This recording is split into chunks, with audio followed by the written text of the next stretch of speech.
Hello, welcome. Switched on with Joseph Barnett. How's everyone doing? Thank you for listening in. And I've got the Moose with me as usual on my podcast. Hello, mate. How you doing? Yeah, good as gold, Moose. Good as gold. So I'll give you an intro we're going to have on today. And he is an author, DJ, motivational speaker, radio presenter at the same time, and a legend at the same time as well. And that is Mr. Brandon Block. Thank you, Joe. Moose, nice to see you. Thanks And for you, having mate, me. and you. How you Pleasure. doing, Brandon? You okay? I'm all right, mate. Yes. Good. So, Brandon, I wanted to bring you in and just speak about your life, really. You've had a fantastic life, and you still do. Thank you. As a DJ. And what I wanted to pick up on is sort of like your early life and what got you involved in music. And I know you're a London boy, aren't you? Brought up in, was it Wembley? I actually born in Clapton, on Lower Clapton Road, Salvation Army Mothers Hospital, back in the day. He ponders on those days.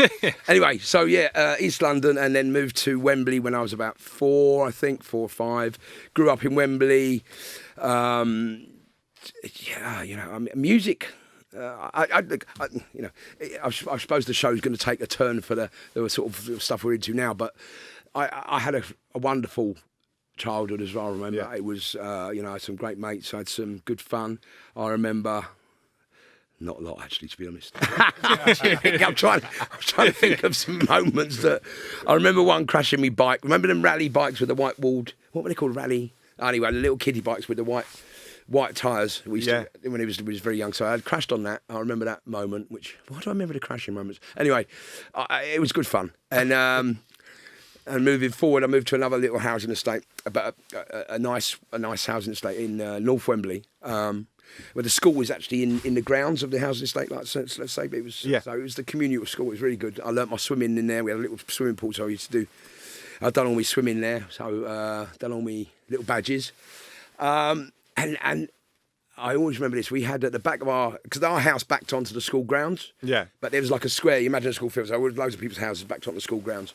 So at the back of the school grounds, we had all the conker trees. Yep. So. We were the governors, weren't we? At night, we used to jump over the fence and collect all the conkers and have plastic bags of conkers and take them to school the next day.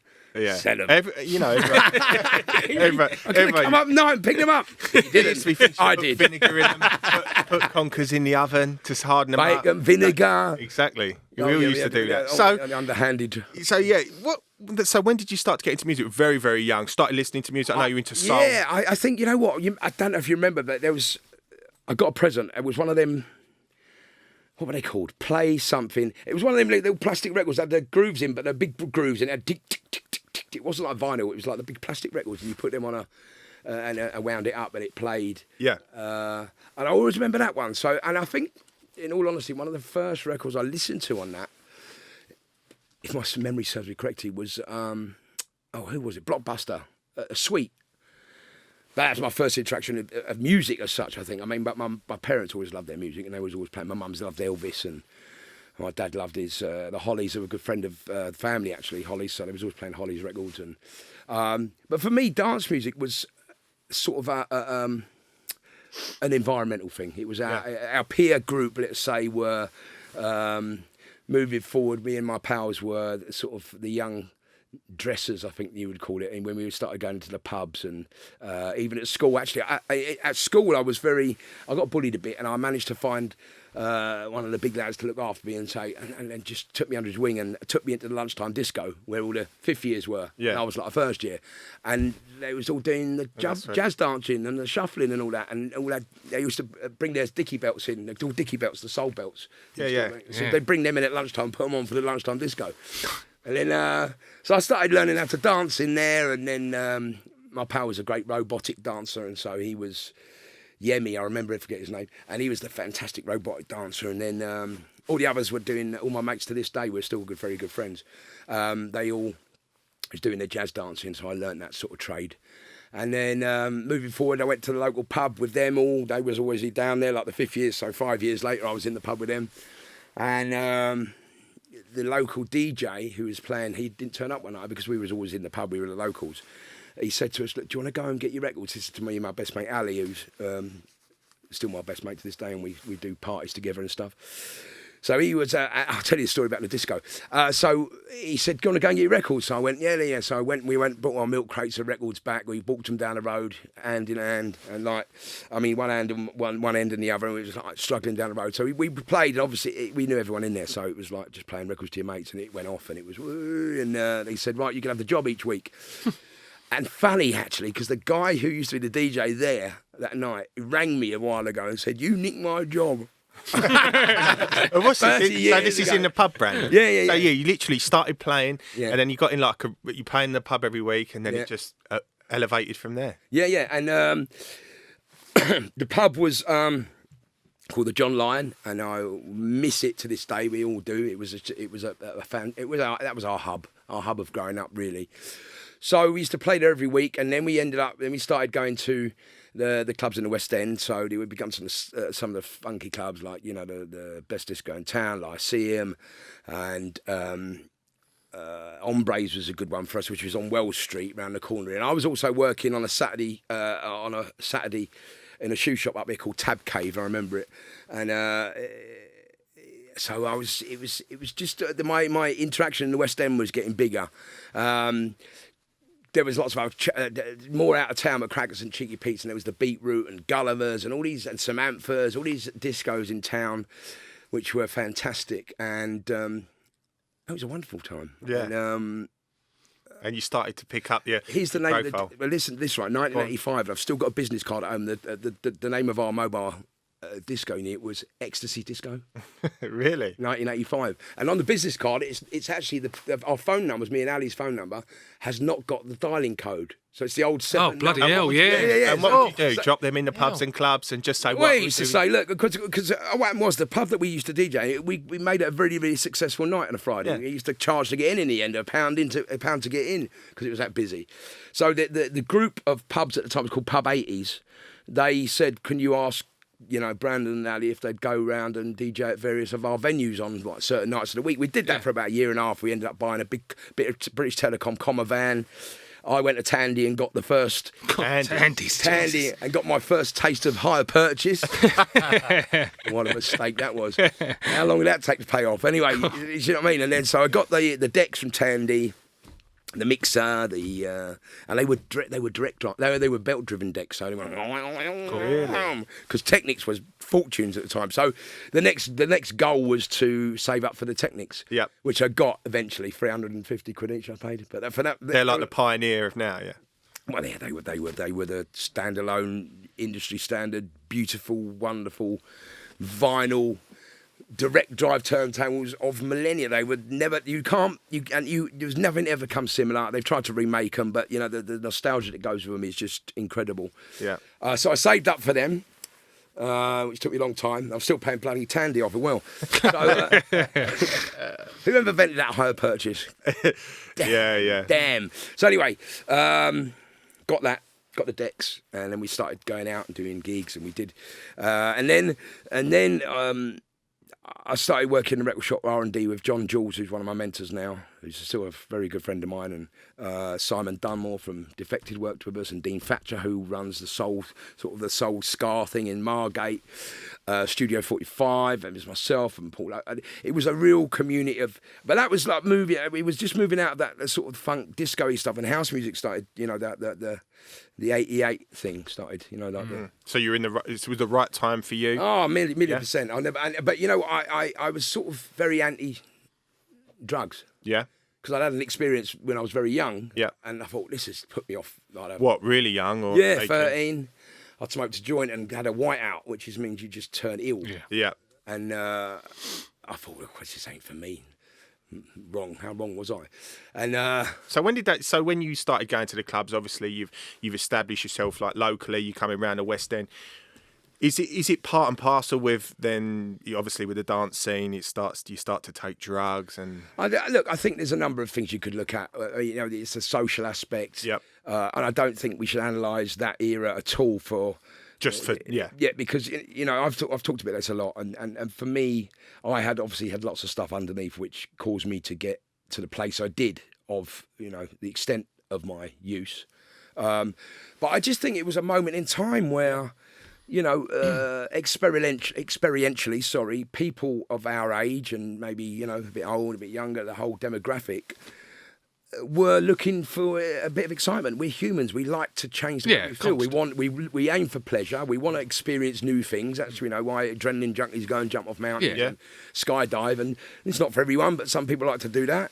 But the easiest way, it's like drinking. The easiest way is to get drunk. The quickest, easiest way to change how we, experience a different level of being is to either drink or take substance or do something that makes us, it releases dopamine or oxytocin or any of those, sort and that era, the 80s, that was when it was like ecstasy first come on the Well, and we know more about the history of that, but it was something that worked with the music. Yes. Yeah. Incredibly. Yeah. And obviously everyone, that whole, it created a community, it created a whole, like, I love you. The football terraces stopped being violent. They all started joining in parties together. All the cultural differences changed. It was incredible, an incredible moment in time. And then obviously Ibiza started. Yeah. Not I started. That's wrong. Danny and Trevor and Paul and Nicky Holloway and Johnny Walker had been to Ibiza many times before, and they experienced this moment in amnesia with Alfredo DJing, and and that's so. Yeah, you've gone locally. So you're in the West End now. You've established yourself. You've got a Radio 1 residency. No, we were on Kiss. Is that myself and Kiss? Alex P were on Kiss for a period of time, and he was your buddy for a long time. And we're still friends. But we've grown. Our lives. We're just older. Yeah.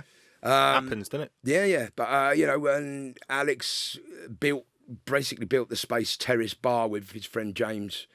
What, Space Ibiza? Yeah. Right, okay. And he was doing that, and he asked me to come along and help there, and I was honoured to do it. And I walked in and I went, "Oh my God, what is going on here?" Yeah.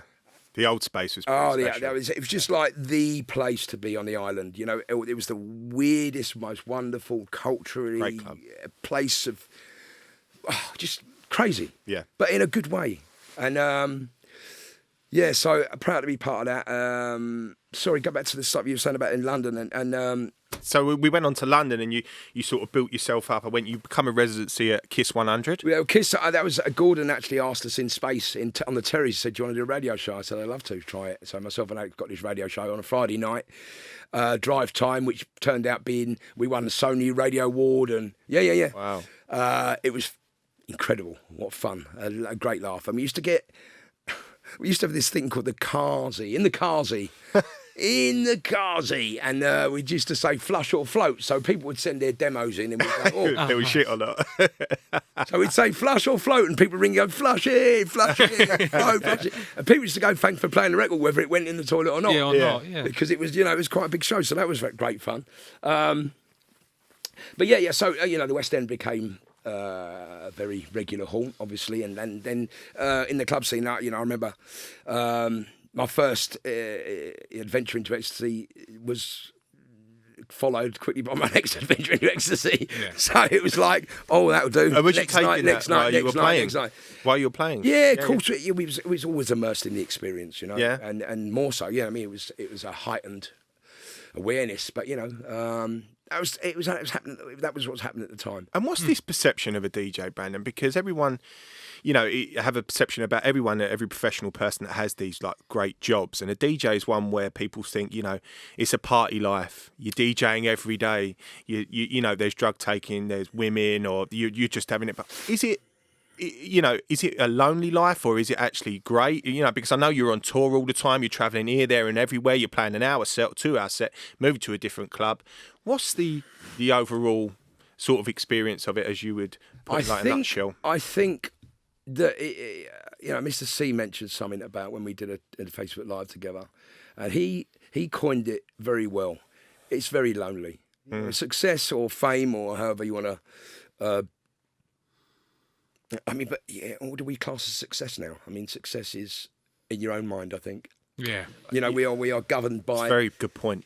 We are governed by comparisons and expectations, and yes. we live by that. I'm sure I knew this a long time ago, and I knew these things were very, very. You've got to use them the right way because they can get very damaging. Yeah, and they have. So we, and even back in those days, I mean, in all honesty, if we was subjected to that back when we was sort of, it would have been mental. Yeah.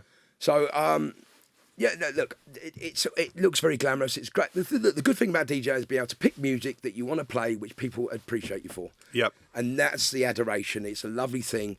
It's when it becomes, like that whole thing, fame, addiction, or, they're addicted to fame, addicted to, Would it be the rush that you would get? Of course it from would, but humans, Massive. as again, humans are addicts. Yes. They want the change of feeling. It's not like a unique thing for many people. It's general in our makeup. We want to feel significant. We want to feel wanted. We want to feel loved. We want to feel all these feelings. But no, actually no buts. Actually, so yes, there are certain aspects of that being a DJ which are wonderful. Playing the music, the touring's tiring, the flying's tiring, the driving's tiring.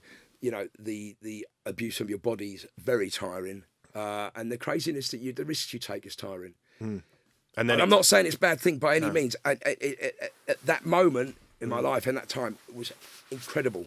And for most of us, and all of us, in fact, I think if you ask any of us who DJed through the 80s and 90s, even before that, Norman, who's been going for years, Norman's a true, incredible DJ, music man. Norman J. Yeah, he's wonderful. I mean, he's one of my inspirations, in all honesty. Yeah. So, yeah, I mean, look, there are, yes, it's great, and then there's a lot of times when it's very, very tiring and very, very mentally draining and very... And when, so you sort of at the pinnacle, so you've got your Ibiza that you're travelling around, as you said, it's taking your toll. When did it, because I know you checked yourself into hospital, didn't you? Because it got too much because of the travelling and all of it coming around at the same time, was it? The travelling, the party life? It was just the using, mate. Yeah? Yeah. I got. And was that primarily just ecstasy or the lot? No, cocaine became my sort of drug of choice, they call it. Yeah. I can't. It was horrible. Yeah. It was an existence. I can't describe it. Were you just like numb? Were you just like in a different world? No, it was a different world. It was called. It's called altered state. It's when you take so much of something, your brain actually alters its chemistry to work alongside it, which has happened to me. It was frightening. It was horrible. And enough was enough, so you had to go. Well, I got so ill that I was trying to self-medicate, but then it wasn't working because my illnesses were over. The physical self-medicate, but I mean, you just cut it out. No, self-medicating by taking more and more to numb the pain. Oh, okay. So the pains weren't going away; they were getting worse. I was, I was given 2 weeks to live in. Wow. One of the doctors said, "Look, if you, I don't know how long you'll last if you go out of this room, so you better check yourself in." And I'd had enough. I was sitting in sitting in the hospital thinking, I'm sitting there, what's going on, and then I had this moment of clarity, and I think what it was I'd let go of, for one moment that I'd never let go in my life, I'd let go of all the anxiety and fear which had held me in that place. The fear of not being able to live without drugs. Yeah. That was holding me back. Did it become like a reliance sort of thought? You think, oh, I have to go through this, but like I have to play this set, being on that because it's a process you went through? I don't think so. No? I think I was fairly good at still in getting myself involved in the eclectic music side of things. Yeah. Didn't affect. I'm grateful and I'm pleased that didn't necessarily happen. What it does, it just ruined my mind. Yep. And my physical health, and it really took me to. But what I'm saying is, so the moment of clarity was when I was sitting in the hospital, and it's really strange. You let go of all that stuff. You let go of the anxiety, let go of the fear, let go of the stress. And I had a moment of clarity, and I just went. I took a deep breath, like I'd been living in a bubble, just this weird place. And it all came down, and I think at that moment I said, "Right, I've had enough. I know that I can get this feeling again. I don't know how long it'll take." I was very aware of what I was going to have to go through to get better. Yeah. And I sort of knew that it was going to be hard, painful, and it was. It was very, very. So you've gone into the hospital. You've checked. You've experienced this, to detox. And was you after the detox? Did you go straight back into the DJing? And I gave it a while. I gave it like I can't. Do you know what? My memory's not great. I gave it. It was a period of time. I had to have a little bit of cooling off time. It was a bit raw, but it wasn't long. And my agent, funny. My agent, when I came out of the detox, she said, "I've got a gig for you in Colombia." I went, no, you're I don't think so. I said, you're all right. Thanks for the offer. Yeah. But she found an old friend of mine agreed to sort of look after me and come with me on my gigs. Yep. Who looked after me, and thanks Braids for that for forever. And we've been friends for many years, and he came along, drove me to most of the gigs, and just kept kept an eye on you, made sure you stayed clean. But I knew that I wasn't going to go back. I Yeah. knew that decision was so powerful with intent that I was nowhere I was going back to old behaviours. So what's that, mid-90s? Yeah, 96. 96. I went in a detox in 96 in Charter Nightingale, Lisson Grove in Paddington. Very famous mental health hospital. Yeah. Yeah, 3 weeks in there. Came out raw as an onion. It helped. Definitely helped. Did they give you medical? Did they saved my speak life. to you? Saved my life. I always did groups and all that stuff, and then Yeah. I came out and they suggested certain places to go, which I did for a while, and then I just, it gave me the kick I needed, it gave me the break I needed. And this is where you started doing the motivational speaking No, stuff? no, it took me a long Is this time. later on? Yeah, much later. So I sort of managed myself for the next 10 years, so 96 and 2006, and I was still busy. I was still very busy and very, really grateful for being busy, and the sort of music scene was moving forward. And then 2010, technology started really taking over. Like CDs were coming in. Yeah, CD vinyl was players. being put to one side, and then I started.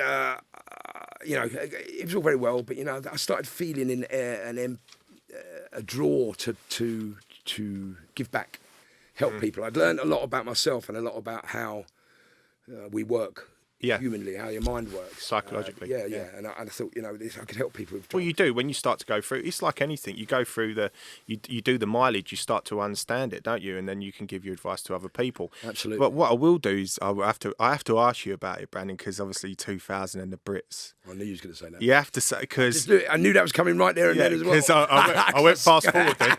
I have to rewind. I don't like talking about it. And what was what's the score there? Because I read that someone had told you that you'd got won an award. So that was, look, you know what? Look, when I stopped taking drugs in '96, my life improved. I mean, it just got really incredible. Yep. I produced a Blockster record with my mate Ricky and Fran, and we had the number 3 in the charts, and we was behind the Westlife and Spice Girls. Wow. For 1 or 2 weeks, right? So you can imagine on Top of the Pops, it was like a dream, for us in that day. Top of the Pops was the epitome of being on telly, wasn't it? It was like, wow, I'm in Top of the Pops studio, man. Wow. Anyway, so on the back of that, Ministry of Sound was our label. And so what happened was, my best mate, I say my best mate, another mate of mine who I grew up, I've got many best mates. But anyway, Matthew, he used to run the Brits after party. And I'd played there for like 4 or 5 years on the trot. Right. For every afternoon in the Earl's Court, we used to have the little room on the side. So I'd play for whoever was going to the after party. And this year he decided that there was a DJ he'd like to use. And he said, do you mind not doing it? I said, no, it's fine, don't worry. I said, and then obviously I said, look, I'm going to be there now because I've got this. No, what happened was Ministry of Sound rang up and said, been nominated for a Brit Award. I went, well, let's get a table. They went, we're not going to win. I went, well, just get a table anyway. I had no idea what was going to happen, but they said, all right, we'll get a table. And it was by default because originally the highest dance music entry of the year before was the Whamdue project, King of My Castle. Oh, blimey. Yeah. But they're American, so they couldn't be a British dancer. Right. So I was the next one, highest new entry. So it was us. I can't remember who else was in the category. Anyway, we didn't win, obviously. But it was nice to meet us. So we had the table. I got very drunk. I can't believe it was 20 years ago, man. It's a long time, yeah. 21 years ago, blind. Anyway, so and I was talking to Dane and Mark from Another Level Down Bowers, and you said it, and I'd just literally been with Chris Moyles and Trevor Nelson. It was all like that sort of cohort at that time. Pete Tong and Fatboy Slim were down the front, obviously. Oh, no, right. So and there was us lot, the C tables, and like CABs, So we'd just been having a bit of a laugh, and then I was talking to Dane, and he said, "Oh, just won an award." And I went, "Ding," and I went straight. I didn't even think about what I did. If Well, you just went to, you've just won an award, and you've just gone, boom. Just gone, forget it. Don't ask me why. I don't know why, because it was the best film soundtrack, which was nothing to do with it whatsoever. And the rest is history. And I think everyone in the world's seen that clip. Yes, they have. You know, myself and Ronnie spoke afterwards, a couple of weeks later at Sid Owen's leaving party. I was DJing at the Roundhouse, and it was quite funny actually. He said. I sort of went, yeah, I know. Fair enough. But it was all good. Well, it happens. I mean, well, not like that, but that does happen. Yeah. I mean, it's rock and roll, you know. But the Brits, the year after the Brit Awards, said to me, "Can you interview the red carpet for Brit TV?" So you found like a newfound fame after I mean, it was quite fun. But I was the only person allowed this side of the barrier. Yeah. So all the music press and. With that side. Oh, I see. And you was allowed on the other. I was this side. So they couldn't avoid me. So I had everyone coming through and I was going, "Oh, hey, how you doing? Looking forward to tonight." Like Travis and Samuel L. Jackson and Spice Girls. Wow. And everyone I was talking past. So, it was a moment of history, which, and at the time, yes, I was very embarrassed, I think. But now looking back, I think it's quite funny. Oh, it is. It is. I had to ask you about it. I had TV. to ask you. It's not obviously the thing that you remember as you, because I've met you in a bit. You probably won't remember, but I've seen you in a beef for loads. Because I've been there quite a few times. But I had to ask you. I do remember. Yeah, that's the right answer. Do remember. That's the right answer. So Big Brother, how long was that after? Oh, geez. So anyway, look, here's the thing. This is where we get. So 2010, I get this urge to give back, right? So I go to the local drug and alcohol service, which is in Uxbridge, and I call them. I said, "Look, I'd like to volunteer. I've got some lived experience, which I think might be valuable if I can use it the right way." I didn't speak like that then. I just went, "Oh, I know what I'm talking about. I want to come and volunteer." So it turns out my mate, Katie, was the manager of the service manager. She said, "I know who you are. Blah, blah, blah." And I said, she said, "Come for an interview." So I went and she said, "Look," she knew, she said, "I know the history and stuff like that." She said, "You can't just walk in here and think you can tell everyone your stuff. It's not like that. You don't work. It's a holistic approach. It means you look at. It's just not about you, Right. basically. So whatever you know, it's something you've learned, and certain things could be helpful." So I volunteered for there, and I ended up doing more than one day. I started doing more days, and then a position came up, and they offered it to me, and I gladly took it. And it took me on my sort of journey. I stayed there for 5-6 years, and I loved it. And then when you know about the treatment system, the demographic changed, funding changed. So the job wasn't what I used to be doing. It was more, more like a tick box conveyor belt type thing. And that's not when you're working with people who have, multiple needs. Difficult. So what was that called, Brandon? Was this a motivational? No, this was a drug and alcohol project. Yeah. Called Blenheim. And Blenheim. now called Blenheim. Humankind. Right. And they're very big in London. Moving forward, so I went to work after that. Went to work for the NHS. Yeah. Went to work for South London and Maudsley, SLAM. Yeah. It's a big NHS trust. Doing outreach, which was going out to people on the street and to houses and looking after people who have mental health, crime, substance abuse, homelessness. It's very difficult work. Yeah. So I did that for a while, and then on the back of that, that's when Big Brother said, "Do you want to come on the show?" And I said, well, they'd asked me about 5-6 times before, and I'd always been pipped at the post. Yep. And I actually was in a place where I thought, I don't know whether I want to do this now. I've changed I've changed. I'm not Not a person. No. I'm not who they want me to be. Yeah. Yeah. I'm not sure. I'm sure that. Anyway, so I said, look, okay, if I get it, I'll come on, because I'd often got pipped at the post before. So anyway, it turns out they offered it to me, and I said, okay. I didn't know what was going to happen in there, and I went in, and unbeknown to me, I was in emotional burnout at the time from the job. Yeah. So I was not myself, and I think it showed. And the show's psychologist, turned out he was a fan of mine. We got on really well. I spoke to him every day because I needed to. He said, "Look, this isn't working for you. I can see it." What was you just in the house, and then one say, "I just need to speak to someone," and you'd go and talk to them? Yeah, I was full of anxiety, full of everything. I was questioning what I was doing in there. I have no idea what was going on for me. It was really. It must be hard because you're in the public eye at the same time, and you're quite isolated. Yeah. And if you're not in the right mental state, it can just accentuate it, won't it? No, absolutely, and that's what happened. But if I went in it now, it'd be a different thing entirely. 'Cause Yeah. I've Different grown person. a lot. But that moment was really So I left very quietly. I didn't, just went out the back, and they said, "There's no problem, just," which is fine. And then on the back of that, I bumped into Chris Hill, who you know, and Chris has done a radio show on here. And he asked me to read his book, and I read his book, and I said, I love the book, and I've been doing my own work in that environment. So we went to a Tony Robbins event together, had a great time, and then on that our paths we hung around for a bit, and then our paths separated, but we was on the same journey, and then I bumped into after this Tony Robbins event. I thought, this is what I need to get myself back into humanity, to get myself back to someone I know, because I was as Mickey Flanagan was, I was a costume of a man hanging on the back of the door. So to get back was a plan. So did you feel like you had to be this sort of Brandon Blockpers, like the DJ and everything, but really what sort of the real like substance of it all is just to help people, and that's what really motivates you?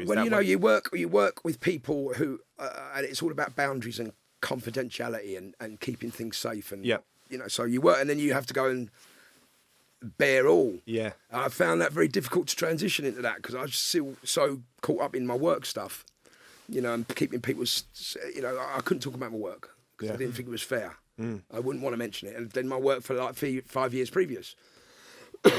So it just wasn't, but it's led me on my path to where I am now. And I'm incredibly grateful, because, I've got the most wonderful girlfriend, partner, who supports me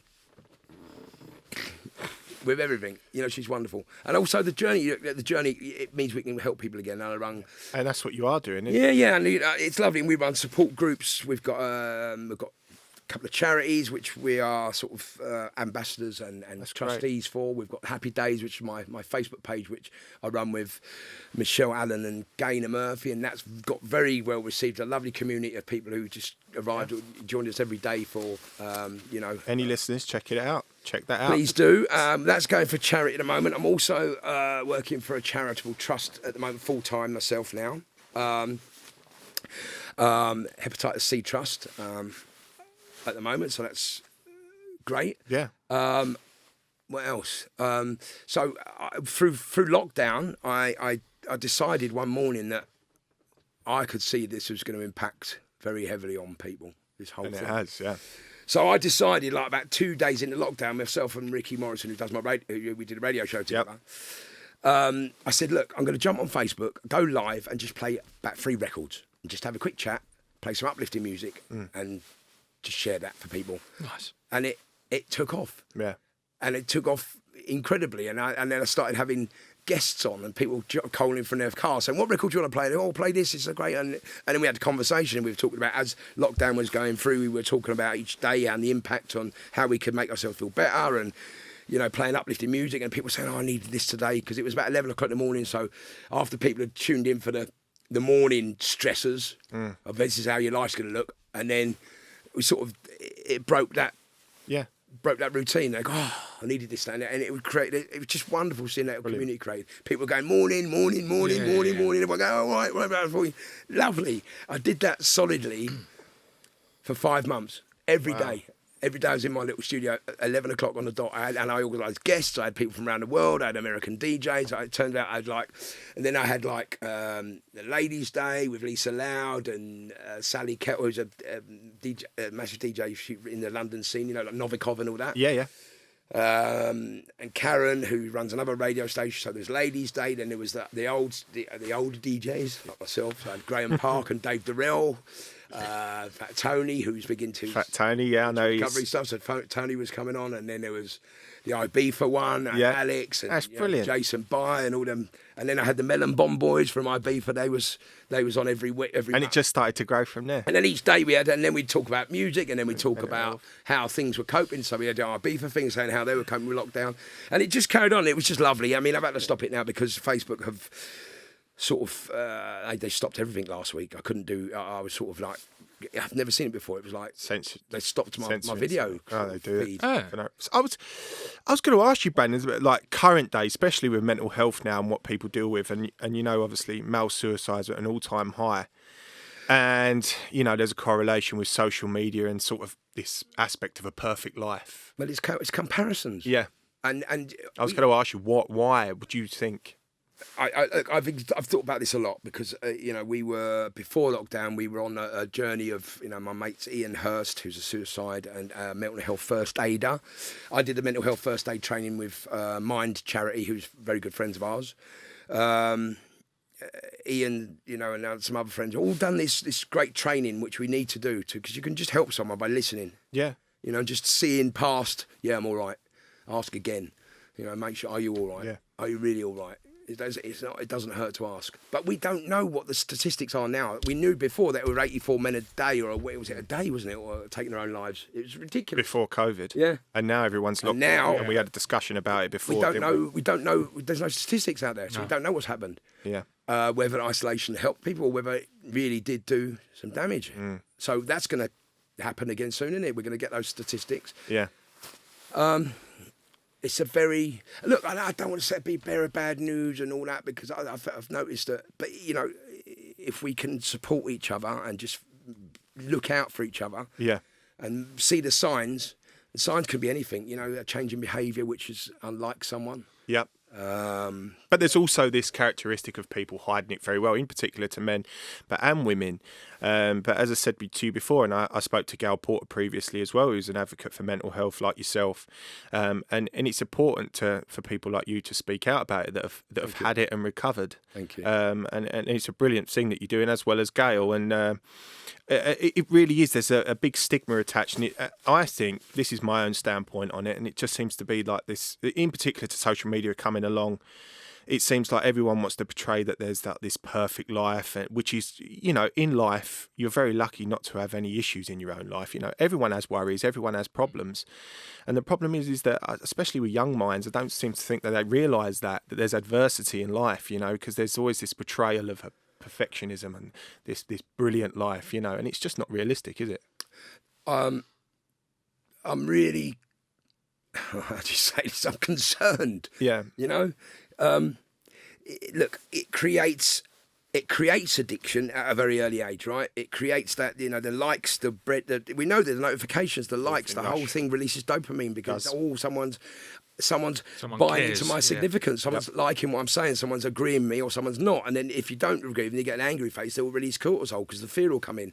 So you're getting a chemical reaction, and you're creating an emotional tie to that experience. Yep. Which is when your body starts going, you start getting these memories, and I've not studied it. I listened to a guy called Dr. Joe Dispenza, and I recommend anyone who's struggling with why they think and feel the way they do often, and they don't have the answers. Listen to him for a little bit. Dr. Joe Dispenza, everyone. Yeah, listen. And he was my sort of, in all honesty, he was the sort of my. What's the worst at the moment? He was my moment of clarity. But through these, although I've been, I haven't taken drugs for that long, I needed a moment. I had this idea of why I still got these moments. Yep. And I thought, why is that? And I've sort of worked it out. It was the drama that's missing in our lives, that we'd let go of all the drama, So now we're living a fairly stable life, let's say.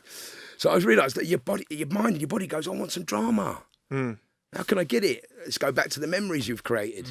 Where it gives me the chemical release. Yeah. And often, they're not happy. Yeah. The happy ones are very, they're content. They're not. Well, especially now because we're subject. The life we're living is pretty stressful. So often the experiences are negative. So you just go, let's get a quick change and go to the negative one because it's quick. That's why we get anxious. That's why we think and fear. If you want to go to a happy one, you sit and meditate and go.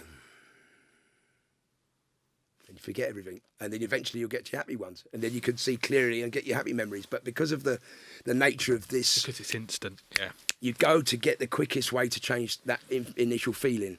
It's all very, it's a great thing to learn about, but again, the actual impact of it is quite dramatic and can be very, very powerful. Our minds are incredible things. They are, and we've got to be mindful.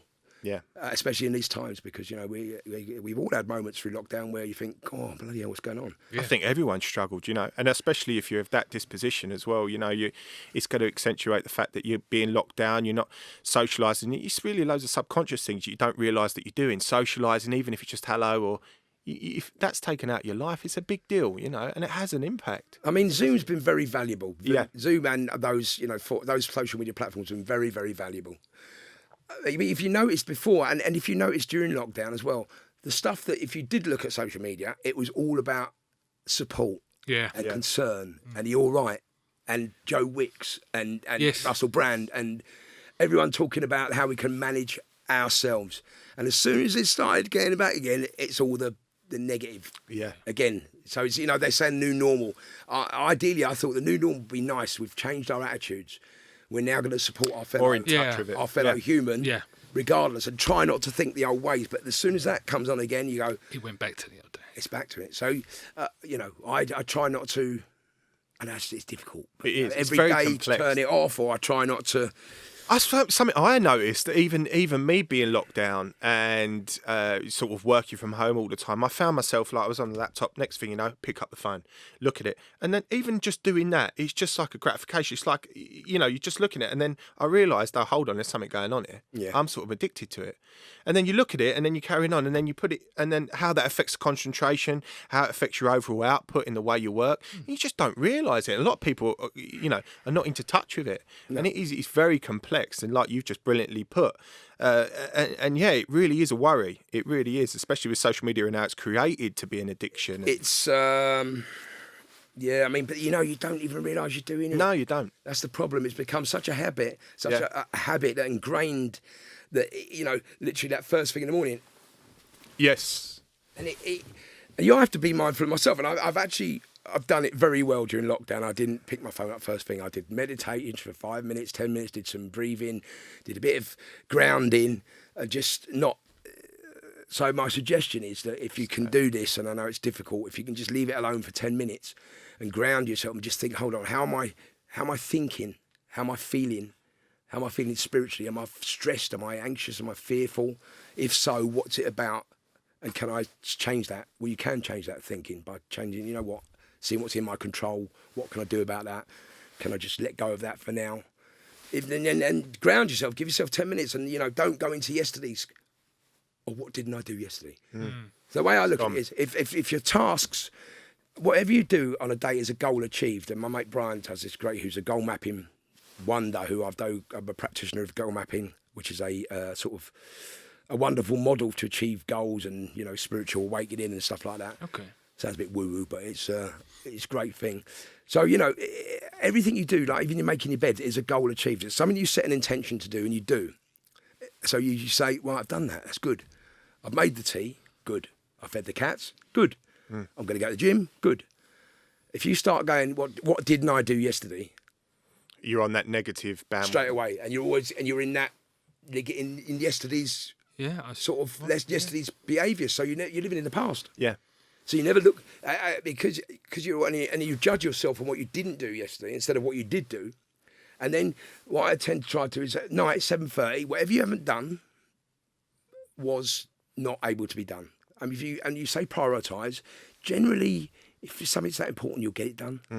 You know, if you've got to pay the car insurance, or you know it's going to get done. It'll get done. So if you can able to do those small tasks with the busy lives we lead and get them done, you've done a great day's work. They say, like, as you just touched upon it, like sort of write things down or just have a little thing of a week of the things you want to hit. It certainly does help, and I have done 1,000,000%. Yeah. And that's it. If you've seen The Secret, right? Yeah. Film The Secret. Yeah, the book. And there's a book as well, yeah. Yeah. So that thing about having 60,000 thoughts a day is true. Yep. You know, if you think about everything that we look at, and we look at it, you know, in NLP, if you look round, you're searching for the right answer up here. If you look here, you've got it, but you can't remember what it is. And there's all ways to see how people are learning things and picking up through their senses. Yep.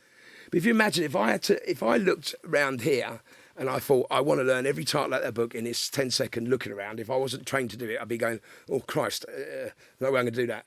But I know they're books, and I'm not going to be fearful of books because generally they don't hurt me. So they're all right over there. That wall's stable, the curtain's all right, the window's all right, he's all right. You know, that sort of thing. You think, so I'm quite safe here. Yeah. We're always scanning for safety, survival, right? So if you can, for instance, if you walk around with all these thoughts in your head, it's going to be mental. Yeah. You're going to go, it's non-stop. So if you write the things down that you need to get written down, and just put it aside, you've done it. That's going to ease the space. and let you have some clarity. So yeah, you're right about writing things down. I do it, and you know what I do? I do it on my notes here, which is bad. I've got a journal, and I do write things down, but I don't carry it with me, and I should. Because, again, I think it's a very important thing to do. Just take it out. That's what I do. I mean, I say, right, I'm going to train gym 5 times a week, or I'm going to do this. I'm going to make sure I eat right this week. I'm going to make sure I do that. And it does help so much. It's just like it's there, it's something there and it's something to stick to. And it helps me massively. And as you've touched on it there is... We all need targets. We need something to aim for. We need something... It's meaning, isn't it? I think that's a key to happiness, just having a meaning, isn't it? And I think, having a meaning in life rather than just being on your own back, And it's an achievement. Yeah, and it's a sense of achievement. We're challenging ourselves on a daily basis, but we're able... And this is what they say about SMART goals. You set SMART goals, which are great, but and this is what I'm telling you about this goal mapping. Goal mapping is fantastic. It uses words and pictures, because we often see pictures. We don't necessarily see in words. If I said to you, pink elephants, you'd think about it. If I saw pink elephants, I'd probably see pink elephants, as in an elephant's pink. I wouldn't see the word pink elephant in neon lights, which I have actually, because I see in a club. But so if you think about seeing pictures, if your creative mind wants to, you set goals with creativity. It's passionate, means it means something to you. If you just set goals, demands, like SMART goals, let's say for instance, demands, great. Humans aren't great with demands. You must. Yeah. You should. You have to. Yeah. Those are demands which we find difficult to, because it gets your back up. It's like when you go to a kid, no, you go, yes. Yeah. Yeah. So it's all about nurturing yourself and giving yourself those pats on the back and saying, I've done what I've done what I'm able to do in this world now, which makes these demands of me, and I'm expected to be this, achieving these incredible goals, and and you compare yourself. So you look at it and you think, oh, that's where I should be. Well, yeah. You're not. If you want to be like that all the time, aspiring. I know it's not even aspiring; it's comparing. If you aspire to someone, you think, I'd like to be able to give what that person does, maybe. But if you're looking and comparing yourself, then I'm not good enough Yeah, myself. I'm not good enough to be that person. Yeah. Then you're never going to be you, are you? Yeah, that's right. Yeah. You'll just be someone trying to be someone else. That's right. So it's brilliantly put. Thank you. It's very complex, and how you put it is brilliant. It's sort of opened my mind to it, with that whole mental health aspect. And as I say, it can be so complex, especially for a man. But I want to touch on sort of nowadays, Brandon, because you're still DJing now, aren't you? You're still at it. As I said, I've got obviously not because of COVID. No, but I mean, I've never let go of my music. My music's been, although I forget, it's been my saviour through many years. Yeah. I can always go and listen to. So there's the podcast I'm going to start with Chesney. Yeah. And Lynn and Neil Harrington and Lynn Ferguson. It's about talking about mental health, but maybe not in such a serious way. We're going to bring music into the mix, because music's a very emotional tool. It does. It evokes sadness, it can evoke happiness, it can evoke memories, it can evoke everything. And if you grow up through music, you can map your life basically through your musical genres. And certain songs will be really good, certain songs will be really bad. I mean, like, my go-to sad song is Born Free, about the lions, because I'm an animal lover. Yeah. I love my cats, and that whole. And I'm really upset about what the world's doing to the animals. Especially in different continents. It's abhorrent, man. It really is. And what we do as a human race is just, God, man. But anyway, look, we can only do what we can do. But so the lions, and I think it's because the lion overcomes adversity. She become, goes. She's not in the wild. She's not born in the wild. She's brought up by humans. She gets thrown back into the wild. Has to make her own way. She comes back injured. Yeah. Then she turns up. I'm going to start filling up. Comes back with her pride, and she's the. That film does me. And all I have to do is I'm going to stick it on the YouTube. I'm going to cry on the tube on the way home. So as soon as I hear the song, it brings up emotion for me. And it's the same with uplifting. But before I get motivated for something, I always listen to that motivational music or something. It just completely changes your mood. It does, in a positive way. Yeah, and so we're gonna use music in a way to break that stigma. And I think the stigma's about mental health. It's not a buzzword anymore. It is the truth. It's what we live with. We have to live with a mental health. We just have to be mindful of how healthy is it. And as you touched on before the show started, it's like everyone has a mental health. Everyone has mental health. Everyone has a brain. Everyone has a mind. Everyone has, has something that operates them. And it's that tool, that computer, which autonomously operates our body. Yeah. It's all very well going to the gym and pushing weights and trying to induce endorphins, which will, kill pain and give us a buzz. But if you're not mentally right, your body's going to suffer. Yeah. Stress, illness. It's about being into touch with oneself. And if you're not, and I think the thing about it is, if you're not in touch, then reach out. Yeah. Don't feel bad about doing it. There's so many support groups now open for people, and I think the thing is, don't feel a way about reaching out to those groups, because there's so much. It is good how everything's opened up with mental health now, and in particular to men. And obviously the male suicide issue and the stigma attached, because I'm a man. It's not, manly to be able to tell you that I've got mental problems, but there's nothing wrong with that at all. It's normal. And I think that it needs to be made more of the normality that people, it's okay to have worries. It's okay. That's life. Serious. Of course it is. It's uncertainty. We live in uncertain times. Yeah. It's very hard to say, well, what will be will be. Yeah. If you're very fortunate, you can see that you practice that. You practice what will be will be. You do that every day. You will actually resonate on that level and go, what will be will be. And that's great to do that. But you either have, it's nice to have nothing around you to be able to do that. So you've got loads of stuff going on. Mortgages and family and illness, friends and whatever. That's. But you can practice that. And you can mantras, you can say things every day. I mean, my mantra is, and I've not said it often, is the Praise Cats, which is a song called Shine On Me. So the vocal is, I've got peace in my soul. I've got love making me whole until you opened up your heart and shined on me. Yeah, that's a great show. And I sing it, man. I sing it when I play it, and I sing those words loudly. And and that works. Because it's sort of like a subconscious feeling. So there's lots of stuff to do with being mindful about yourself and how you're feeling, and and the world we're living in. And I think don't overthink it too much at the moment. Really, just try and be light-hearted as much as you can.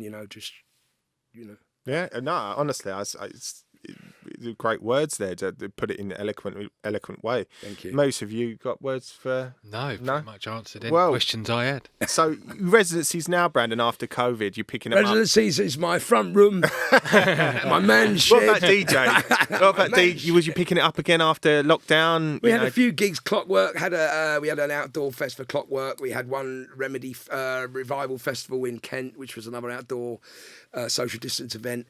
They went off well.